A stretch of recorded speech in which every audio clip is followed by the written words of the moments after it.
What if the species everyone calls primitive and backward turned out to be the only ones with enough courage to answer a desperate cry for help? What if while advanced civilizations debated politics and calculated risks, the humans, those strange emotional creatures from the third planet of an unremarkable star, were already loading their ships and preparing for war? The Zilani had sent their distress signal across half the galaxy.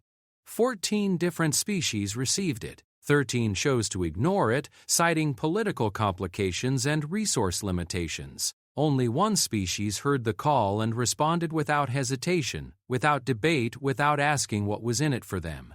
The humans were coming, and they were bringing everything they had. This is the story of why the galaxy learned to never underestimate the power of a species that refuses to let others suffer in silence. This is the story of humanity's first great act that would reshape the cosmos forever. Captain Zara Thaney stood before the massive view screen of the Earth Defense Command, watching the stars that had suddenly become humanity's responsibility. 3 months had passed since Earth joined the Galactic Council, and already she wondered if they had made a terrible mistake. The politics, the endless committees, the careful diplomatic dances around every decision, it all felt wrong to someone who had spent her career making split-second choices that saved or cost lives. "Another day, another council meeting where nothing gets decided," muttered Commander James Rodriguez, her second-in-command, as he approached with a steaming cup of coffee. The smell reminded Zara of home, of the small farm where she grew up, before the stars called to her.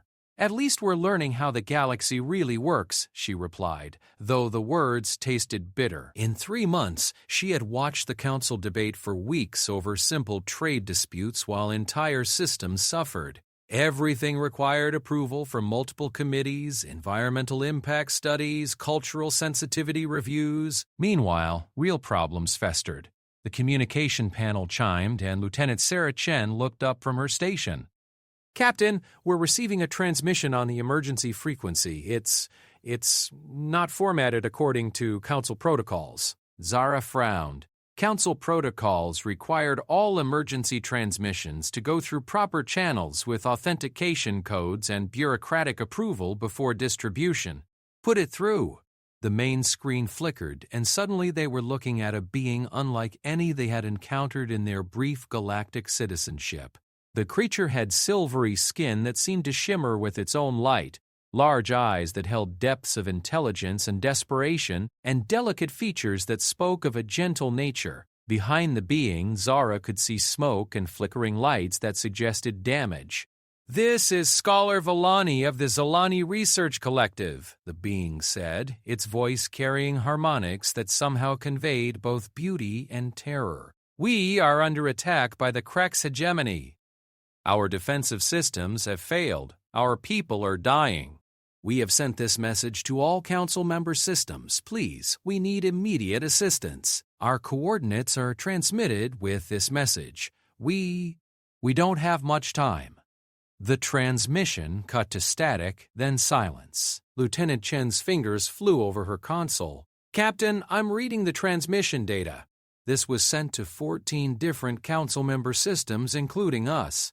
The timestamp shows it was sent 72 hours ago. 72 hours? Rodriguez stepped forward. "Why are we just receiving it now?"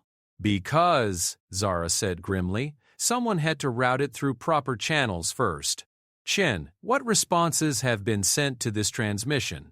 The lieutenant worked for several minutes, accessing council communication logs with their newly granted clearance codes. Her face grew pale as she read.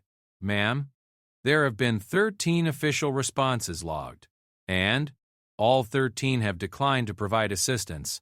The reasons vary. The Corvani cite insufficient military assets in the region. The Alteri claim prior commitments to defensive posturing against hegemony expansion. The Nexeri state that intervention would violate the non-interference accords of 2387. Most of the others cite similar political or legal constraints." Zara felt something cold settle in her stomach. "What about the Zilani? Have they sent any follow-up transmissions?" Chen's voice became very quiet. "No, ma'am. Nothing for the past 18 hours. The bridge fell silent except for the quiet hum of ship systems. Zara had read about the Zelani in the Council databases during humanity's integration process. They were scholars, scientists, philosophers. Their entire society was built around learning and peaceful research. They had no military to speak of, no weapons beyond simple defensive systems. They were exactly the kind of people who would be helpless against the Kreks' hegemony. The Kreks were everything the Zelani were not, a militaristic society that expanded through conquest and enslaved the populations they conquered. The Council had been trying to contain their expansion for decades through diplomatic pressure and economic sanctions with limited success. The Kreks simply took what they wanted and dared anyone to stop them. "Ma'am," Rodriguez said carefully, "what are your orders?" Zara knew what he was asking. As the ranking Earth Defense Force officer in this sector, she had the authority to deploy human ships without Council approval in emergency situations. But Earth was new to galactic politics, and making waves could have serious consequences for humanity's future in the Council. On the other hand, there were people dying right now while bureaucrats debated proper procedures. "Chen, what do we know about Zelani space? How far are their coordinates from here?" "Approximately 15 hours at maximum warp for our fastest ships. The coordinates put them in the Kepler 4.42 system. According to the database, they have 3 inhabited worlds with a combined population of roughly 2 billion individuals. 2 billion people. Zara had grown up on a farm with more livestock than that, but the number still staggered her. 2 billion individuals with their own dreams, families, hopes for the future, all of them depending on the galaxy's good nature for survival. "What about the Kreks force?" she asked. "Any intelligence on their strength?" Chen consulted her console again. "Limited information, but Council intelligence suggests the hegemony typically uses overwhelming force for operations like this. Probably a full battle fleet. Estimates suggest anywhere from 50 to 100 ships." "And our available assets?" Rodriguez answered this time. "We have the Indomitable, the Yorktown, and the Wellington in system. 3 heavy cruisers, fully armed and crewed. The Endeavour battle group is currently 6 hours out, conducting training exercises. That would give us 7 ships total if we recall them immediately.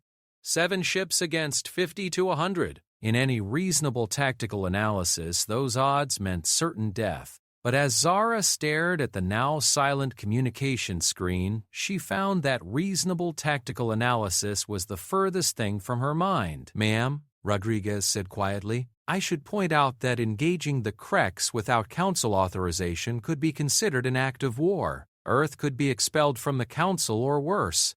I'm aware of the political ramifications, Commander." Zara turned to face her bridge crew, seeing her own thoughts reflected in their faces. These were good people, people who had joined the Defense Force to protect others, not to stand by while atrocities happened because the paperwork wasn't properly filed. "Chen, open a channel to Earth Defense Command." "Channel open, ma'am. Admiral Kauai, this is Captain Thane. I'm transmitting the Zelani distress call along with all available tactical intelligence. Request immediate authorization for humanitarian intervention." The response came back within minutes, Admiral Kauai's weathered face appearing on screen. The old admiral had fought in the border wars against the Centauri separatists, and his eyes held the same steel that Zara felt building in her own chest. "Captain, I've reviewed the transmission and the Council responses. Officially, Earth cannot authorize intervention without Council approval, which could take weeks to obtain through proper channels." Zara felt her heart sink, but Admiral Kauai wasn't finished. "Unofficially, Captain, I'm looking at intelligence reports that suggest the Kreks are using Zelani space as a staging area for a larger campaign against Council worlds. That makes this a clear threat to galactic security and falls under the emergency response provisions of the Earth Defense Charter. Do you understand?" Relief flooded through Zara. The Admiral was giving her legal cover while maintaining plausible deniability for Earth's government. "I understand completely, sir." "What are my orders?" Your orders are to conduct a reconnaissance mission to determine the extent of the Krek's threat to galactic security. If you encounter any threats to civilian populations during the course of this mission, you are authorized to take appropriate defensive action. Is that clear? Crystal clear, Admiral. Good hunting, Captain. Earth command out. The channel closed and Zara turned back to her crew. Rodriguez, signal the Endeavor group. Tell Captain Morrison to recall his ships immediately and prepare for emergency deployment. Chen, send a priority message to the Yorktown and Wellington. We deploy in 4 hours. Ma'am, Rodriguez said. Should I notify the Council of our intentions? Zara considered this. By the time the Council received the message, debated it, and sent a response, the mission would be over one way or another. Send a notification that Earth Defense Forces are conducting emergency reconnaissance in response to potential threats to galactic security. Include a copy of the Zelani transmission as supporting evidence. Aye, ma'am. As her crew rushed to implement her orders, Zara remained standing before the view screen, looking out at stars that suddenly seemed less distant. Somewhere out there, people were fighting for their lives while politicians debated proper procedures. But not for much longer. The thing that none of the Council species seemed to understand was that humans had never been very good at following rules when those rules meant letting innocent people suffer. They had rules about warfare, about intervention, about proper channels and diplomatic protocols. But they also had rules about protecting those who couldn't protect themselves, about standing up to bullies, about doing what was right even when it was hard. 4 hours later, 7 human warships dropped out of hyperspace at the edge of Zelani territory, their crews ready for whatever they would find. They had come not because it was politically expedient, not because there was something to gain, but because someone had asked for help and no one else had answered. They had come because it was the right thing to do. And they were about to remind the galaxy why humanity's greatest strength had never been their technology or their tactics, but their refusal to abandon those in need. The Kepler 442 system looked like hell when the human fleet dropped out of hyperspace. Captain Zara Thane watched the tactical display update as her sensors painted a picture of devastation that made her stomach clench. 3 planets hung in space like wounded animals, their surfaces glowing with fires that could be seen from orbit. Debris fields marked where defensive stations had once protected the peaceful Zelani worlds. And moving through it all like predators among prey were the ships of the Krek's hegemony. "Tactical report," Zara ordered, her voice steady despite the rage building in her chest. Lieutenant Chen's fingers flew across her console, processing the flood of sensor data. "Ma'am, I'm reading 67 Krek's vessels in system. Mix of cruisers, destroyers, and assault carriers. They have the 3 inhabited worlds under orbital bombardment. I'm also detecting... Oh, God. Report, Lieutenant. I'm reading massive population displacement on all 3 worlds. The Krek's have established what appear to be collection centers on the surface. Large groups of life signs being herded into confined areas, slave processing centers. Zara had read about Krek's tactics in the intelligence briefings, but seeing it happening in real time was something else entirely. The Krek's didn't just conquer worlds, they harvested the populations, sorting them by usefulness and shipping the survivors to labor camps throughout their empire. "Commander Rodriguez," she said, "signal the fleet. We're going to battle stations." "Ma'am," Rodriguez replied carefully, "those are significant odds." "I can count, Commander."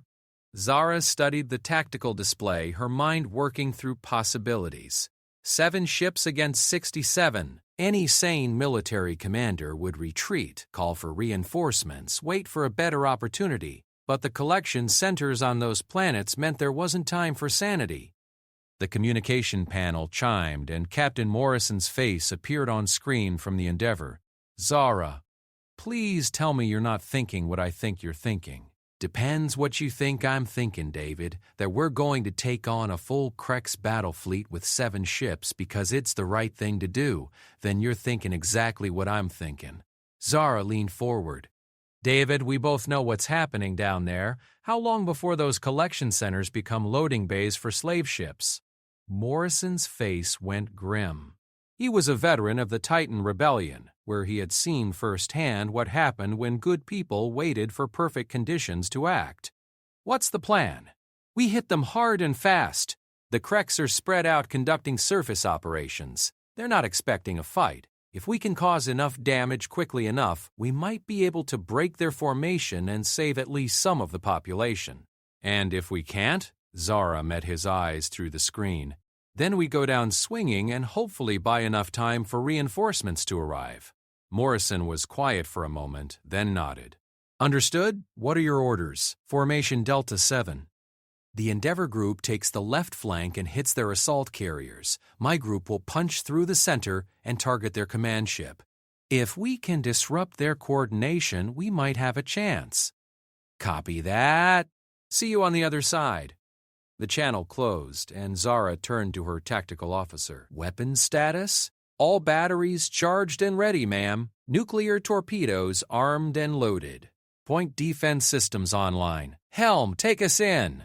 Maximum speed.SR." The human fleet accelerated toward the Kreks formation like an arrow fired from a bow. Zara watched the range counter tick down, knowing that in a few minutes they would either be heroes or martyrs. Probably martyrs. The odds were simply too overwhelming for any reasonable expectation of victory.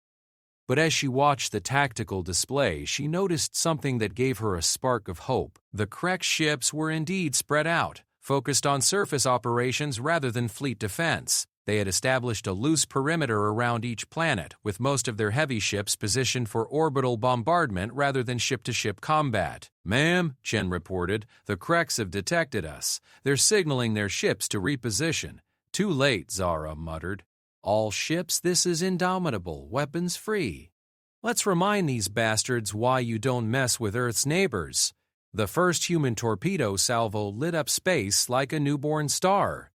28 nuclear-tipped missiles streaked toward the surprised Kreks formation. Their targeting systems locked onto the largest enemy vessels. The Kreks point defense systems activated, filling space with defensive fire, but they had been caught flat-footed and their response was too little, too late. 18 torpedoes found their targets. The explosions bloomed like deadly flowers against the Kreks' hulls, venting atmosphere and debris into space. 3 enemy destroyers simply vanished in balls of nuclear fire, while 2 cruisers reeled away with massive hull breaches, their formations broken. "Direct hit on the command ship," Chen shouted over the noise of battle. "She's heavily damaged but still operational." "Follow up with plasma batteries," Zara ordered. "All ships maintain formation and keep hitting them." The human fleet plowed into the Kreks formation like a sword thrust, their superior speed and coordination allowing them to punch through the enemy line before the larger force could properly respond. Blue-white plasma bolts reached out from human weapons, finding Kreks ships that were still trying to reposition from bombardment formation to battle formation. But the Kreks were not helpless. As the human ships passed through their formation, enemy batteries began finding their range. The Wellington shuddered under a direct hit from a Kreks heavy cruiser, her shields flaring and failing under the assault. "Wellington is taking heavy damage," Rodriguez reported. "Captain Park is requesting support." "Yorktown, break formation and cover the Wellington," Zara ordered. All other ships continue the attack run. The space battle became a chaotic dance of death, with ships maneuvering at speeds that would have pulverized their crews without inertial compensation. Human ships twisted and turned through the Kreks formation, their superior agility allowing them to avoid the worst of the enemy fire while their weapons continued to tear into larger but less maneuverable targets. Captain Morrison's group hit the assault carriers just as they were trying to launch fighter squadrons. The Endeavor's plasma batteries tore through the launching bay of a massive Kreks carrier, causing secondary explosions that rippled through the ship's hull. The fighter squadrons died before they could clear the launch tubes, adding their fuel and ordnance to the destruction. "Ma'am," Chen called out, "I'm reading massive explosions on the second planet." "The Kreks they're destroying the collection centers." Zara's blood turned to ice. The Kreks would rather murder their captives than lose them to rescue. It was exactly the kind of scorched earth tactic she should have expected from a species that viewed other beings as livestock. "All ships, new priority target," she commanded. "Any Krex vessel in bombardment position over a populated area. Weapons free, maximum rate of fire." The human fleet turned like a pack of wolves, abandoning the systematic destruction of the Krex formation in favor of a desperate race to save lives. The Indomitable's plasma batteries reached out to a Krex destroyer that was preparing to fire on a population center, the blue-white energy tearing through its hull and silencing its guns forever. But they couldn't be everywhere at once. Even as the humans destroyed one bombardment ship, others continued their deadly work. Cities burned under orbital fire while their populations tried to flee to whatever shelter they could find. "Ma'am," Rodriguez said urgently, "we're taking heavy casualties. The Krex have reorganized and they're concentrating fire on us." Zara looked at the tactical display and felt her heart sink. They had done incredible damage in their surprise attack, nearly 20 Krex ships destroyed or disabled, but the remaining 40-plus vessels were now properly positioned for battle. The human fleet was outnumbered almost 7-1 and their ammunition was running low. "Signal all ships," she ordered. "Prepare for final attack run. We're going to target their flagship." "Ma'am," Chen said quietly, "that's suicide. The flagship is protected by at least 10 heavy cruisers." "I know." Zara studied the massive Krex command ship on her screen. It was a kilometer long and bristling with weapons, the kind of ship that could destroy entire fleets single-handed, but it was also the nerve center of the Krex operation. If they could take it out, all ships, this is Captain Thane. We're going to make one final run on their command ship.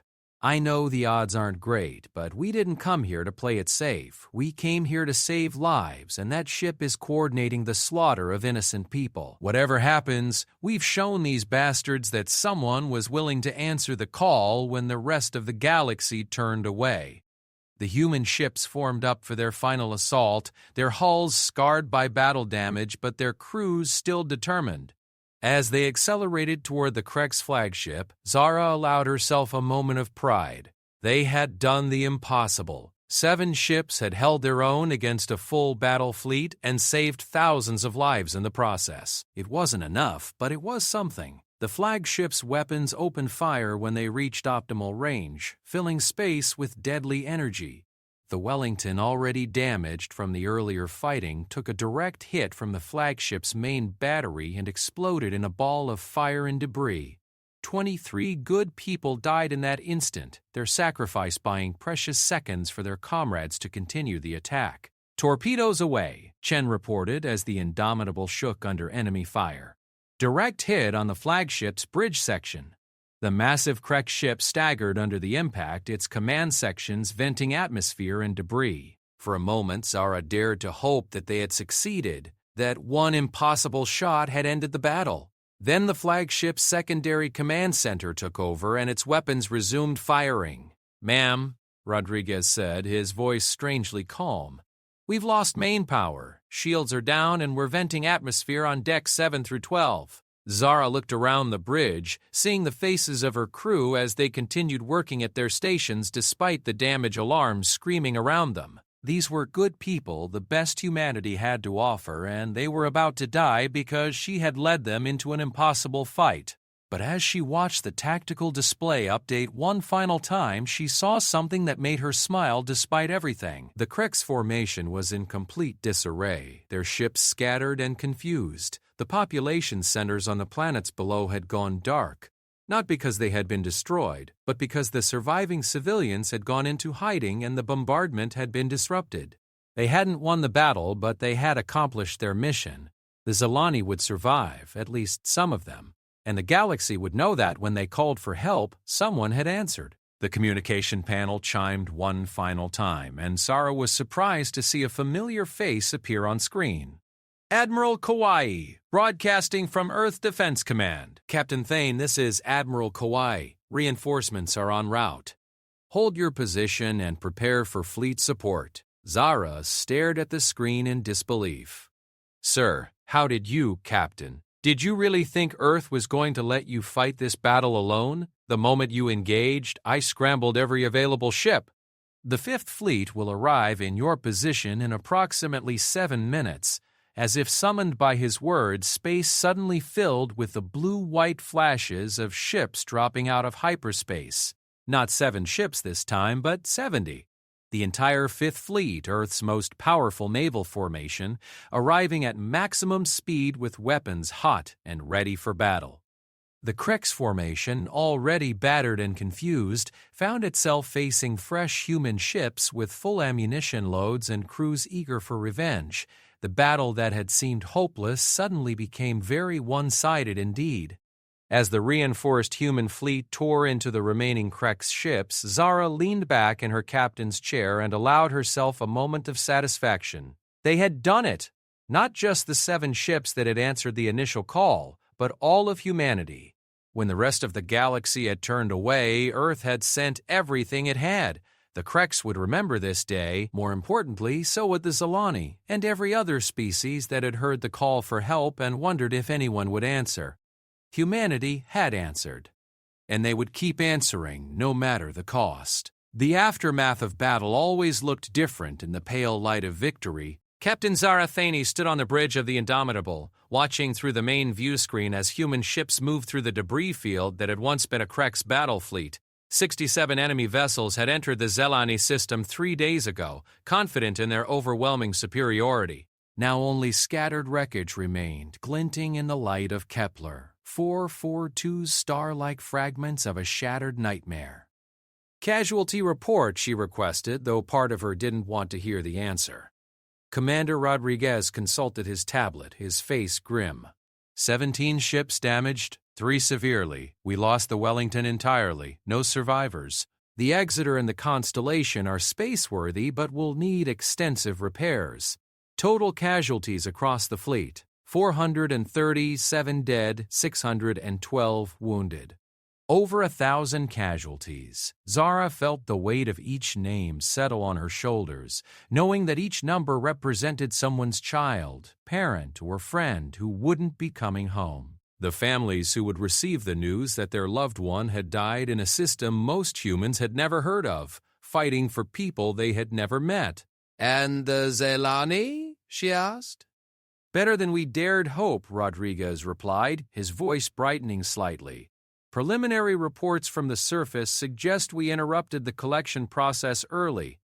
Best estimates are that we saved approximately 80% of the population. The Krex managed to transport only about 400,000 individuals before we engaged. 400,000 people still enslaved." Zara closed her eyes for a moment, fighting back the rage that threatened to overwhelm her. Every face in the intelligence reports, every family separated, every child torn from their parents, all because the Galactic Council had been too concerned with proper procedures to act when action was needed. "Captain," Lieutenant Chen called from her station, "we're receiving a priority transmission from the surface. It's Scholar Villani, the one who sent the original distress call. Put it through." The view screen shifted to show the interior of what appeared to be a damaged research facility.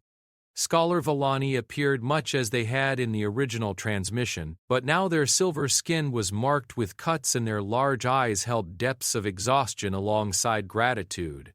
Behind them, other Zelani moved about, tending to wounded and working to restore their damaged equipment. "Captain Thane," Villani said, their harmonious voice carrying notes of wonder and disbelief, there are no words in our language for what you have done. When we sent our distress call, we knew the Council protocols required extensive review processes. We expected to wait weeks or months for any response if one came at all. We received your transmission and came as soon as possible." Zara replied simply. "Yes, but why?" Belani leaned forward, their expression intense with curiosity. "According to our understanding of galactic politics, humanity had no strategic interest in defending our worlds. No trade agreements, no military alliances, no shared borders that would make our destruction a threat to Earth. You risked everything for strangers. Zara glanced at Rodriguez, seeing her own thoughts reflected in his expression. How did you explain to someone that you helped them because they needed help, that the calculation of risk versus reward never entered into the equation when people were dying? Scholar Vellani, she said finally, our species has a saying, the only thing necessary for evil to triumph is for good people to do nothing. When we heard your call for help, doing nothing was never an option. Vellani was quiet for a long moment, their large eyes studying Zara through the screen. I have spent my life studying different species, their cultures and motivations. The Crex Act from hunger for power and conquest. The Council Species Act from calculated self-interest balanced against diplomatic necessity. But humans, you acted from something else entirely. We acted because it was right. Yes, Vellani said softly. Because it was right. This is a concept we understand intellectually, but seeing it implemented without regard for personal cost, it is remarkable. Captain, I must ask, was this decision supported by your government? Did Earth authorize this intervention? Zara hesitated, thinking of Admiral Kawai's careful words and the legal cover he had provided. Earth supported our mission once it was understood that civilian lives were at stake. I see. And the other council species? Have they responded to your actions? That was the question Zara had been dreading. The political firestorm from their intervention was only beginning, and she suspected the real battles would be fought in council chambers rather than in space. We expect there will be considerable discussion about our response to the crisis. Discussion, Vellani repeated, their voice carrying harmonics that suggested bitter amusement. Captain, you should know that we have been contacted by representatives from several council species since your fleet arrived. They have expressed concern about the precedent your actions might establish. What kind of concerns? The Alteri worry that unilateral military action might destabilize the established order. The Corvani fear that other species might expect similar responses to future crises. The Nixari are troubled by what they call dangerous emotionalism in military decision-making. Vellani paused. They seem more concerned about your willingness to help us than they were about our extermination. Rodriguez made a sound of disgust, and Zara shared his sentiment. The same species who had ignored the Zelani distress call were now worried about the implications of someone actually answering it. It was exactly the kind of backwards thinking that had allowed the crisis to develop in the first place. Scholar Vellani, she said, what are your people's plans now? Your worlds have suffered significant damage. We will rebuild as we always have. But, Captain, we will also remember. Every Zelani child will grow up knowing that when our entire civilization faced extinction, only one species answered our call. That gift can never be repaid. The transmission ended, leaving the bridge in thoughtful silence. Zara stared out at the slowly clearing debris field, wondering what kind of galaxy they had committed humanity to protecting. A galaxy where helping others was seen as dangerous precedent, where military intervention to stop genocide was considered politically destabilizing. Ma'am, Chen reported, we're receiving another priority transmission. This one is from the Galactic Council itself. Zara sighed. She had been expecting this call, though she had hoped for more time to prepare. Put it through. The view screen displayed the ornate council chamber where representatives from dozens of species debated the fate of civilizations. At the center podium stood Councillor Thex, a tall insectoid being who served as the current council president. Their compound eyes glittered with what Zara had learned to recognize as barely controlled anger. Captain Thane, Thex began, their translator giving their chittering speech a clipped, formal tone, you and your fleet have committed a serious breach of galactic law. The intervention in Zelernai space was conducted without proper council authorization and represents a dangerous escalation in interspecies relations. Counselor, Zara replied calmly, we responded to a humanitarian crisis using the emergency provisions of our defense charter. The Zelani were facing imminent extinction, and time did not permit the usual review processes. The usual review processes exist to prevent exactly this kind of unilateral action, Thex snapped. What if every species decided they could intervene in crises as they saw fit? The entire structure of galactic governance would collapse into chaos. With respect, Counselor, the structure of galactic governance was already failing. 13 species received the Zilani distress call and chose to ignore it. If that represents stable governance, perhaps the system needs changing. A ripple of agitation passed through the council chamber visible behind Thex. Several representatives began speaking at once, their various languages creating a cacophony that the translators struggled to process. Thex raised their arms for silence. Captain, you are speaking of concepts far beyond your species' understanding. Galactic governance requires careful balance between dozens of civilizations with conflicting interests and incompatible biologies. Rash action based on emotional responses endangers that balance. Emotional responses? Zara felt her carefully controlled anger beginning to show. Counselor, 2 billion innocent people were facing slavery or death. Concern for their welfare isn't emotional, it's moral. Morality is relative, Captain. What your species considers moral imperative, others might consider dangerous interference. The Krex hegemony has existed for thousands of years. Who are humans' newest members of this council to declare their expansion illegitimate? Zara stared at the counselor in disbelief. Are you seriously suggesting that genocide is acceptable as long as it's conducted by an established power? I am suggesting that maintaining galactic stability requires accepting certain realities about the nature of interspecies relations, but this one could have been. 13 species had the power to stop the Krex attack on the Zilani, and 13 species chose not to act. The only thing your careful balance accomplished was enabling mass murder. Thex's compound eyes glittered dangerously. Captain Thane, the Council has voted. Earth's actions are deemed to be in violation of the non-interference accords. Your species' council membership is suspended pending a formal review process. Furthermore, the Council demands that Earth provide reparations to the Krex hegemony for the destruction of their battle fleet. The bridge fell silent except for the quiet hum of ship systems. Zara looked around at her crew, seeing the same stunned disbelief on their faces that she felt. The Council was punishing them for saving lives. Not only that, they were demanding that Earth pay the Krex for the privilege of stopping genocide. Counselor, Zara said slowly, let me make sure I understand this correctly. The Council is suspending Earth's membership for preventing mass murder and demanding that we compensate the would-be murderers for their losses. The Council is maintaining the rule of law that governs galactic civilization, Thex replied stiffly. No, Zara said, feeling something fundamental shift in her worldview. The Council is maintaining a system that values procedure over people, a system that would rather preserve bureaucratic balance than protect innocent lives. Captain Thane, you are dangerously close to... To what? To telling the truth? Zara stepped closer to the view screen, her voice carrying the authority of someone who had risked everything for her principles and found them worth the cost. Counselor Thex, you can suspend our membership, you can demand reparations. You can debate the proper procedures for responding to genocide while people die.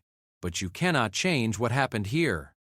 She gestured toward the debris field visible through the bridge windows. The Krex came here with 67 ships and absolute confidence in their superiority. They left behind only wreckage and the knowledge that someone was willing to fight them. Every would-be conqueror in this galaxy now knows that Earth will answer distress calls that others ignore. And that, Thex said coldly, is precisely what makes your species dangerous. The transmission ended abruptly, leaving the bridge in tense silence. Zara stood staring at the blank screen, processing the full implications of what had just happened. Earth had been expelled from the galactic community for having the audacity to help those in need. The same council that had welcomed them as promising newcomers now declared them dangerous for actually living up to their promises. Well, Rodriguez said finally, I guess we know where we stand. Yes, Zara agreed. We stand with those who need help, regardless of what the council thinks about it. Ma'am, Chen reported, we're receiving multiple transmissions from various council species. Some are expressing support for our actions. Others are condemning them. There seems to be significant division in the Council about the suspension decision, and the Kreks, they've issued a formal demand for reparations and threatened to consider any further interference in their operations an act of war. Zara laughed, the sound sharp and bitter. They're threatening war against the species that just destroyed their entire battle fleet with 7 ships? Apparently so, ma'am. Well then, Zara said, turning back to face her crew, I suppose we'd better be ready for them. Inform Admiral Kawai that we've successfully completed our mission and are ready to face whatever consequences result from doing the right thing. Message sent, ma'am. As the human fleet began forming up for the journey home, Zara allowed herself a moment of quiet satisfaction. They had saved nearly 2 billion lives, shown the galaxy that someone was willing to stand up to bullies, and learned that the galactic community valued compliance over compassion. It wasn't the outcome they had hoped for when humanity first reached for the stars, but it was honest and it was true to who they were as a species. Sometimes that had to be enough. The stars ahead looked different now. Not as welcoming destinations, but as places where people might need help that no one else would provide. Places where Earth would need to stand alone against forces that the rest of the galaxy was too civilized to fight. Humanity had always been at its best when standing alone against impossible odds. Now they would discover just how good they could become. 3 months after the Battle of Kepler, 4-2, the galaxy discovered that actions had consequences, and consequences had a way of spreading far beyond anyone's ability to predict or control. Admiral Sarah Kawaya stood in the strategic briefing room deep within Earth Defense Command, studying a holographic display that showed the current state of galactic civilization. The map looked like a medical scan of a diseased organism. Red zones marking Krek's expansion, yellow areas indicating political instability, and an alarming number of blue distress beacons scattered across previously peaceful sectors. "Report," she commanded as Captain Zara Thane entered the room, looking older than her years but carrying herself with the quiet confidence of someone who had faced the worst and found the strength to continue. "The situation is deteriorating rapidly," Zara began, activating a series of data overlays on the main display. "Since our intervention in Zelani space, we've received 47 formal distress calls from worlds across the galaxy. 17 different species, ranging from mining colonies to research stations to entire planetary populations. And the Council's response? The same as always. Committees are being formed to study the situations. Environmental impact assessments are being conducted. Cultural sensitivity reviews are being scheduled." Zara's voice carried the bitter edge of someone who had watched bureaucracy fail repeatedly while people died. The Vrek system fell to Krek's raiders 6 days ago while the Council debated proper intervention protocols. 2 billion people enslaved because the paperwork wasn't filed correctly. Admiral Kawai nodded grimly. It was exactly what they had expected when the Council suspended Earth's membership. The galactic government had chosen to punish the only species willing to act rather than address the systemic failures that made action necessary. The result was predictable. Emboldened aggressors and defenseless victims with nowhere to turn. "What about our response capabilities? We've increased fleet size by 40% in the past 3 months," Zara reported. "Every shipyard in the Sol system is working at maximum capacity. The new Prometheus-class heavy cruisers are coming online ahead of schedule, and the Titan-class battleships should be ready for deployment within 6 months. Crew recruitment? Volunteers are actually lining up faster than we can build ships for them. Word has spread about what we did at Kepler, 442. Every Academy graduation ceremony includes a speech about the importance of answering distress calls. The Zelani incident has become a rallying cry for an entire generation of officers." Admiral Kawai allowed herself a small smile. One of the unexpected consequences of the Council's condemnation had been a surge of pride and determination throughout human space. Young people who might have pursued civilian careers were enlisting in the Defense Force in record numbers, inspired by the idea of serving something greater than political expediency. "And the other Council species? Any support for our position?" Zara's expression became complex. That's where things get interesting. Officially, most species maintain their support for the Council's decision to suspend our membership. Unofficially, she activated another data overlay showing a web of secret communications and diplomatic contacts. We've been approached by representatives from 11 different species. They can't publicly support our actions, but they've been sharing intelligence about threats to civilian populations and requesting our assistance in what they call humanitarian operations. Requesting our assistance? I thought we were dangerous emotionalists who threatened galactic stability. Apparently, dangerous emotionalists are exactly what you want when slavers are attacking your colonies and the Council is too busy debating to act. The Alteri officially condemned our intervention at Kepler, H442, but they've privately requested our help protecting their outer rim settlements from Krex raids. The Corvani expressed grave concerns about our destabilization of interspecies relations and asked us to provide escort services for their civilian transports.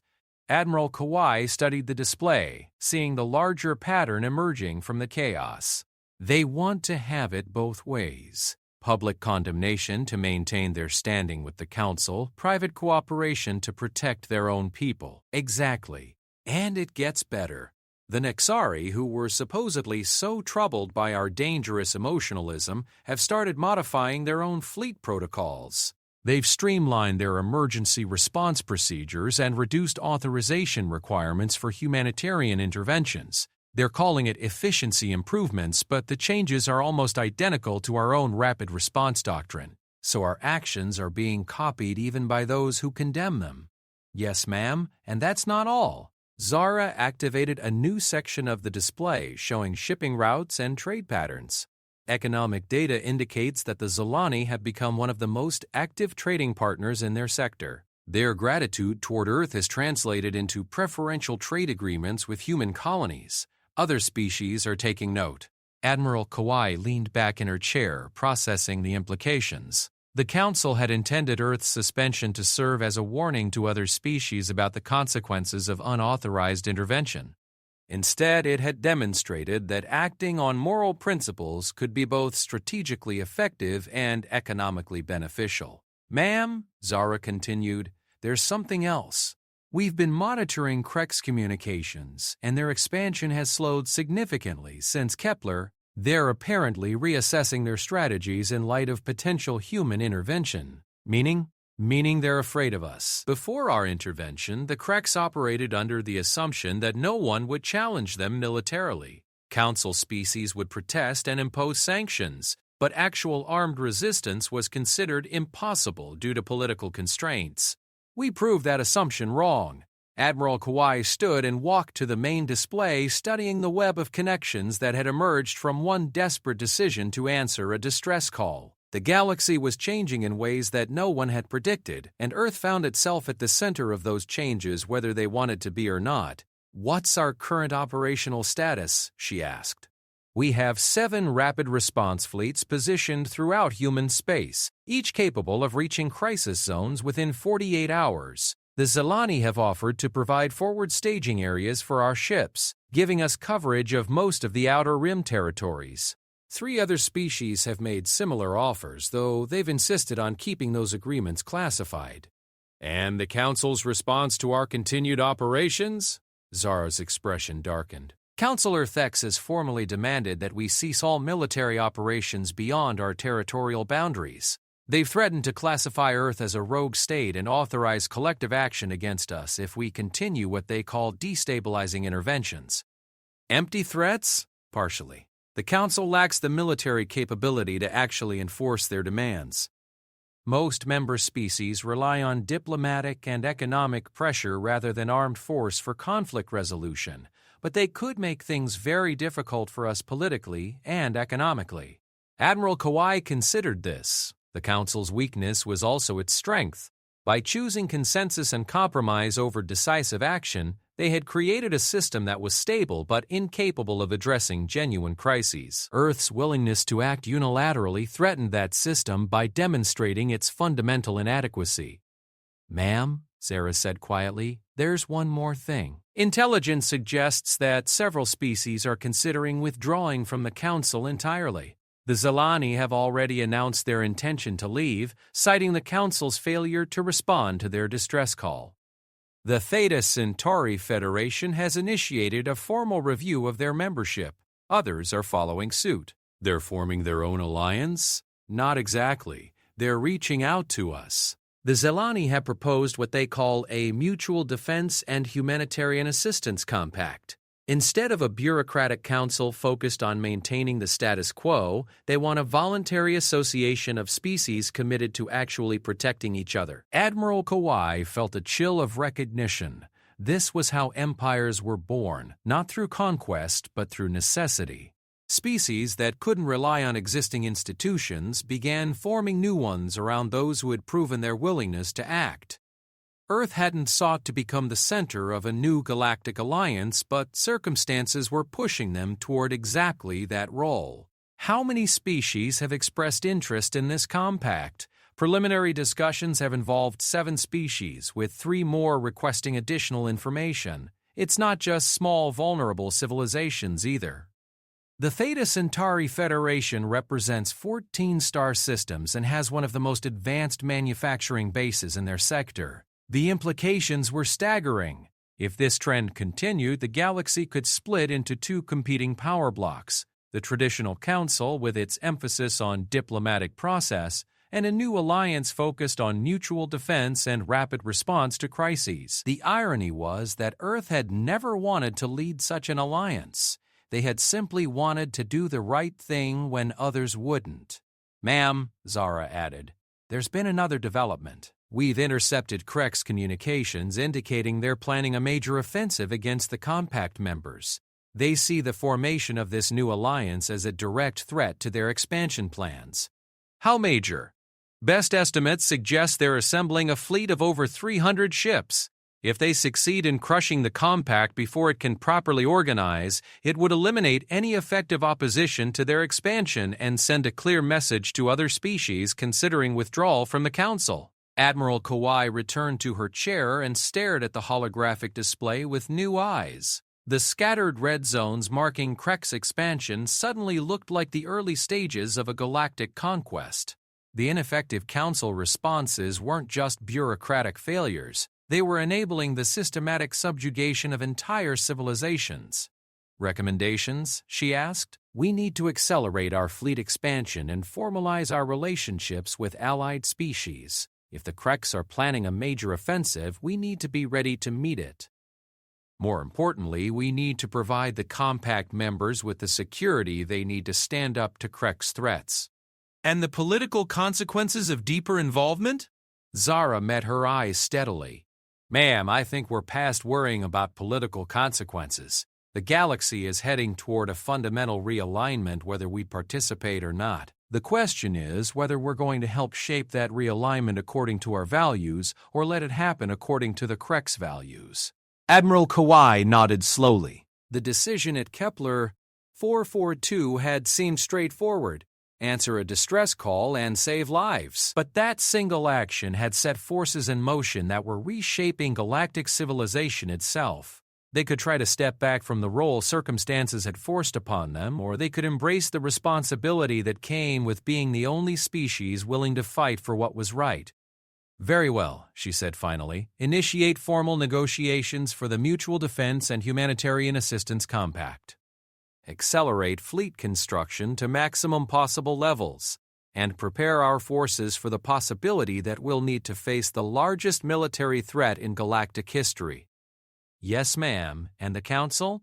Admiral Kawai looked at the display one final time, seeing the future of galactic civilization hanging in the balance between those who valued stability over justice and those who were willing to fight for both.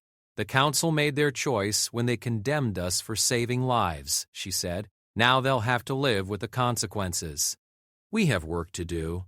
As Zara left to implement her orders, Admiral Kawai remained alone with the holographic display and the weight of history. Humanity had reached for the stars, hoping to find their place in a vast civilized galaxy. Instead, they had discovered that civilization required someone to be willing to defend it. That someone, apparently, was them. 1 year after the Battle of Kepler, 4.2, the galaxy looked nothing like the carefully ordered civilization that had existed before humanity answered a single distress call. Captain Zara Thaney stood on the bridge of the UES Indomitable, but the ship beneath her feet bore little resemblance to the vessel that had once raced desperately towards Zalani space with only 6 companion ships. The Indomitable had been rebuilt, expanded, and enhanced with technologies shared by humanity's new allies. Zalani energy management systems made her shields nearly impenetrable. Theta Centauri manufacturing techniques had strengthened her hull beyond anything previously thought possible. Altairi sensor arrays gave her eyes that could see across entire star systems. She was no longer just a human ship, she was the flagship of something unprecedented in galactic history. Fleet status report, Zara requested as she watched the tactical display update with the positions of nearly 400 vessels spread across a dozen star systems. Commander Rodriguez, now bearing the insignia of the Compact Defense Force rather than Earth's military, consulted his enhanced console. All task forces report ready status. The Zalani science vessels have completed their sensor sweeps of the target systems. Theta Centauri heavy cruisers are in position for the primary assault. Altairi stealth ships have disabled the Krek's early warning networks. And our intelligence assessment? Confirmed. The Kreks have assembled a force of over 500 ships in the Rigel system, preparing for what they call Operation Final Peace. Their stated objective is the complete elimination of all compact member species and the enslavement of any survivors. Zara nodded grimly. The name was typical Krek's propaganda. They always couched their genocidal campaigns in language that made them sound like reluctant peacekeepers. According to intercepted communications, the Krek's leadership had decided that the Mutual Defense and Humanitarian Assistance Compact represented an existential threat to their expansion plans. Rather than face a prolonged conflict against a growing alliance, they had chosen to gamble everything on one massive offensive. It was exactly the kind of all-or-nothing strategy that had served them well against isolated opponents. Unfortunately for them, they were no longer facing isolated opponents. "Ma'am," Lieutenant Chen reported from her enhanced sensor station. "We're receiving confirmation from all compact fleets. Operation Liberation is ready to commence on your order."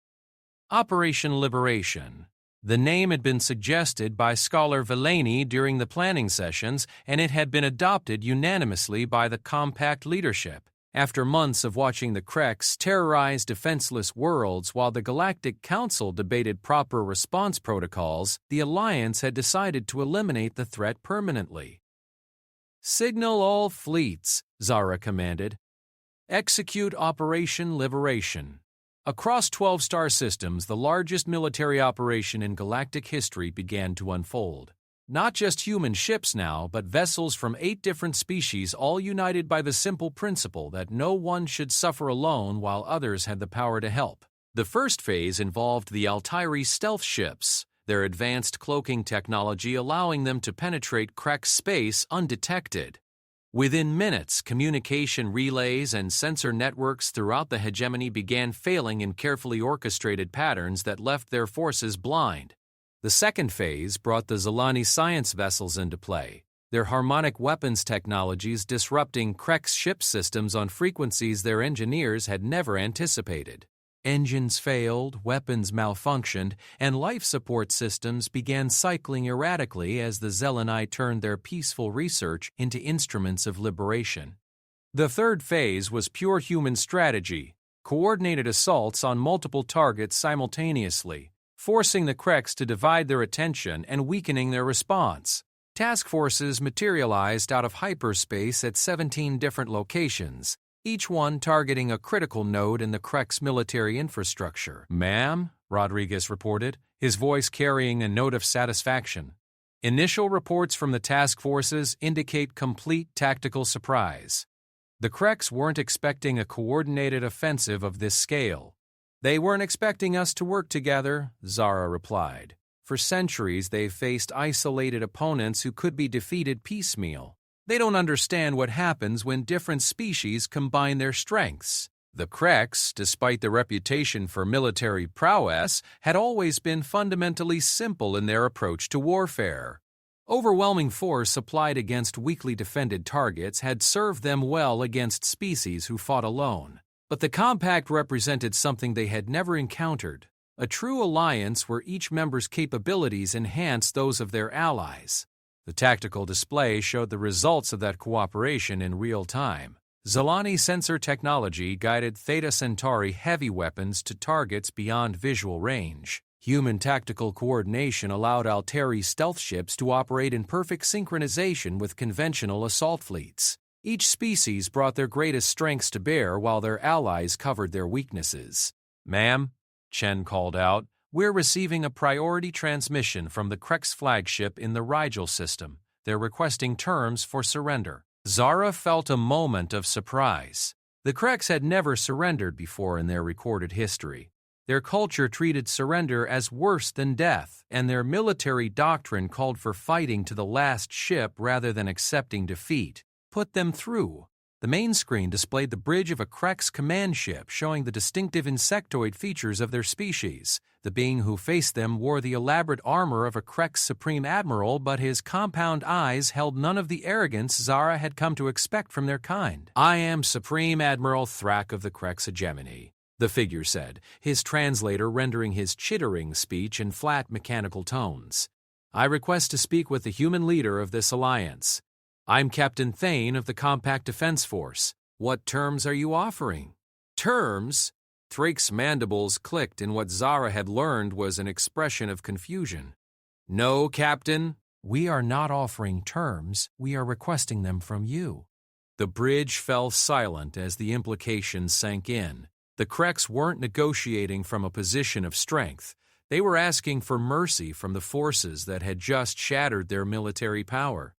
"Supreme Admiral," Zara said carefully, "are you formally surrendering Kreks forces to the Compact?" "Captain, in the past 6 hours your alliance has destroyed 60% of our battle fleet and captured another 20%. Our supply lines have been severed, our communication networks disrupted, and our home systems are under direct assault. Continued resistance would serve no purpose except to increase casualties on both sides." Zara looked at Rodriguez, seeing her own amazement reflected in his expression. When they had planned Operation Liberation, they had hoped to cripple Kreks' military capabilities enough to protect compact worlds from future attacks. They had never imagined that they would be in a position to demand the complete surrender of the galaxy's most feared military power. "What are your terms?" she asked. "Complete cessation of all military operations against any species, withdrawal of Kreks forces to our original territorial boundaries, release of all enslaved populations currently held within the hegemony." Thrak paused, his compound eyes focusing directly on the camera. "Captain, we have monitored your species' actions since the Zilani incident. We know that humans prefer to show mercy to defeated enemies. We are prepared to accept any additional terms you consider appropriate. And if we refuse your surrender?" Thrake's mandibles clicked again, but this time the sound conveyed resignation rather than confusion. "Then the Kreks hegemony will cease to exist within the next 48 hours, and our species will face extinction. Your alliance has capabilities we never anticipated and coordination we cannot counter." The transmission ended, leaving the bridge in stunned silence. The most aggressive military power in known history was asking for mercy from the species they had dismissed as dangerous emotionalists only 1 year earlier. "Ma'am," Rodriguez said quietly, "what are your orders?" Zara stared at the tactical display, watching as compact forces continued to dismantle centuries of Kreks expansion. They had the power to destroy their enemies completely, to eliminate the threat they posed forever. It would be strategically sound and morally justifiable, given the countless atrocities the Kreks had committed. But destroying them wouldn't bring back the enslaved populations or undo the damage they had caused. And more importantly, it wouldn't be what the Compact stood for. "Signal all task forces," she ordered. "Cease offensive operations and secure current positions. Prepare to begin humanitarian operations in former Kreks territory." "Ma'am?" Rodriguez looked surprised. Rodriguez, what was our original mission at Kepler? 2? To save lives, ma'am? Exactly. Our mission hasn't changed. Zara turned back to face the screen where Thrak's image had been. Open a channel to the Krek's flagship. Supreme Admiral Thrak appeared on screen again, his expression unreadable. Supreme Admiral, Zara began, the compact accepts your surrender. However, our terms include not just the release of enslaved populations, but active Krek's participation in their repatriation and rehabilitation. Your forces will provide transportation, medical care, and whatever resources are necessary to undo the damage you've caused. You want us to help repair what we have destroyed? We want you to prove that your surrender is genuine. Words are easy, Admiral. Actions demonstrate true intent. Thrak was quiet for a long moment, his compound eyes studying her through the screen. Captain, may I ask why you are offering these terms? Your alliance has the power to simply take what you want. Zara thought of Scholar Villani's words a year earlier about species acting from different motivations. The Kreks acted from hunger for power, the Council species from calculated self-interest. But the Compact acted from something else entirely, because that's not who we are, she said simply. We fight to protect people, not to conquer them. We build alliances based on shared values, not fear. And we believe that former enemies can become future allies if they're given the chance to choose a better path. Even after everything we have done, especially after everything you've done. You know better than anyone what happens when species choose conquest over cooperation. Now you have the opportunity to choose differently. The transmission ended, and Zara found herself looking out at a galaxy that had transformed beyond recognition. Where once there had been a council paralyzed by bureaucracy and a hegemony spreading through conquest, there was now an alliance built on mutual aid and shared defense. It hadn't happened the way anyone had planned. A single distress call had triggered a chain of events that reshaped galactic civilization, not through careful diplomatic negotiations or military conquest, but through the simple act of people helping people. Ma'am, Chen reported, we're receiving transmissions from across the galaxy. Multiple species are requesting information about joining the Compact. Even some former council members are expressing interest. And the council itself? Councillor Thex has issued a formal statement recognizing the legitimacy of Compact operations and expressing interest in establishing formal diplomatic relations. Zara almost laughed. The same council that had condemned Earth for answering the Zilani distress call was now seeking diplomatic relations with the alliance that had grown from that single act of compassion. "Signal the fleet," she ordered. "We're going home. All of us." As the Compact fleet began forming up for the journey back to their respective worlds, Zara allowed herself a moment of quiet satisfaction. They had answered a distress call that others ignored, fought for principles that others thought impossible. Most importantly, they had proven that in a galaxy full of species calculating the costs and benefits of helping others, there would always be someone willing to answer when help was needed. The stars ahead looked different now, not as distant destinations or sources of threat, but as homes to people who would never again have to face extinction alone. People who knew that somewhere in the galaxy there were others who would answer their calls for help. Humanity had reached for the stars, hoping to find their place in galactic civilization. Instead, they had helped create a new kind of civilization altogether, one built on the radical idea that the strong had an obligation to protect the weak and that no one should suffer in silence while others had the power to act. It was a good beginning,